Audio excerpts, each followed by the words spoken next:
Така, в първото ми видео споделих доста неща. Между другото, Red Girlfriend даже не е толкова зле, не знам за какво говориш.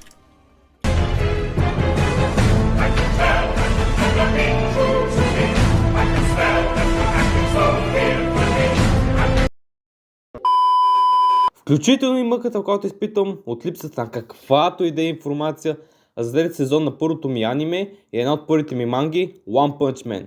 И разбира се, липсата на каквато и да е информация за анимето на The 100 Year Quest, което беше обявено през шибаната 2021 година. Oh my god! Wow! Майко мила. И поради факта, че реших да се оплача, изведнъж получихме информация и за двете анимета. За One Punch Man получихме трейлер, който беше доста добър. Студиото е също като на втори сезон, GC Staff. Спокойно, преди да тръгнете да ги съдим, изчакайте първо анимето да излезе, защото качеството на трети сезон изглежда, че ще е по-високо от втори. И разбира се, получихме нов тизър за анимето на Fairy Tail, за The 100 Year Quest. Майко мила, чаках прекалено много за това.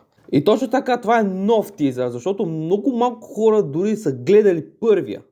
Или дори ако са гледали първия, те дори най-вероятно не го помнят, защото той беше просто манга панели, беше преди 2 години. И така, какво видяхме на този? Видяхме как Нато си удря ръцете. О, и ни обявиха, че анимето ще излезе този юли. Маняк, ти беше ли са? И забравих да вметна, че същото студио, което анимира One Punch Man, анимира и Fairy Tail. И още около 12 други анимета. Бог да пази Господ! Пак казвам, нека видим какво са сготвили, преди да почнем да ги съдим. Имаше доста оплаквания за дизайните на героите, които виждаме от този тизър, но искам да вметна, че все пак и художника, на мангата, и студиото са различни, така че нормално да има разлики в дизайните. И аз лично мисля, че от този първи поглед изглежда доста добре. И трябва първо да изчакаме да видим как се получили анимацията, цветовете и дизайна и арт стила, преди да почнем да ги съдим, пак казвам. Макар че не е официална информация, а ликове предположения от аниме феновете, анимето ще е около 25 епизода, не 12. Надявам се това да е така, защото ако е вярно, ще получим пик арка, хора.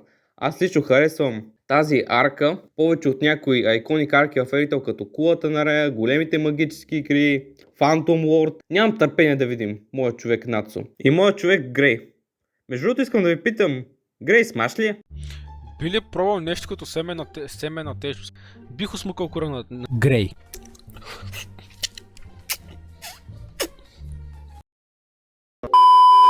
И останалите членове на Fairy Tail гилдията, разбира се. Ще ги видим отново в действие, нямам търпение. Между другото искам да вметна, че историята в The 100 Year Quest става проактив до голяма степен и като цяло плота става по-добър, така че хайпа е на лице. Имаме потвърждение за завръщане на оригиналните гласови актьори, поне за главните герои, който е много приятна новина. Също така голяма част от главния персонал, работил по оригинален Fairy Tail, се завръща като сценариста, главния директор, режисьора и най-важното, моят човек Язахуро Таканаши се завръща за OST-тата.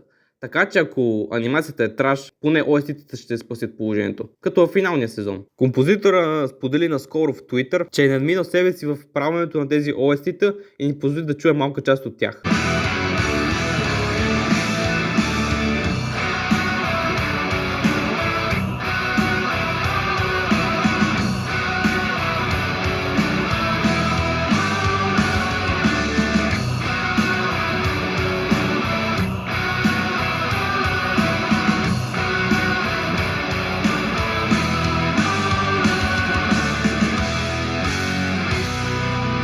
Също така, наскоро фенове откриха и снимки на някои локации от мангата, скрити в тизъра. Силно се надявам анимето на 100 годишната мисия да не претърпи голяма цензура като старите епизоди на Fairy Tail. Този проблем беше оправен в Bleach. Надявам се силно на Fairy Tail също да бъде оправен. Това ще е за този клип. Информацията е доста малко, което е притеснително, имайки факта, че анимето излиза след по-малко от 5 месеца. Надявам се скоро да пуснат истински трейлър, че тези тизери тревожат нас феновете доста. Кога ще има нов клип е въпрос, който не мога да отговоря. Защото съм абитуриент. До 12 искам да броите, тази нощ на бала се разбите.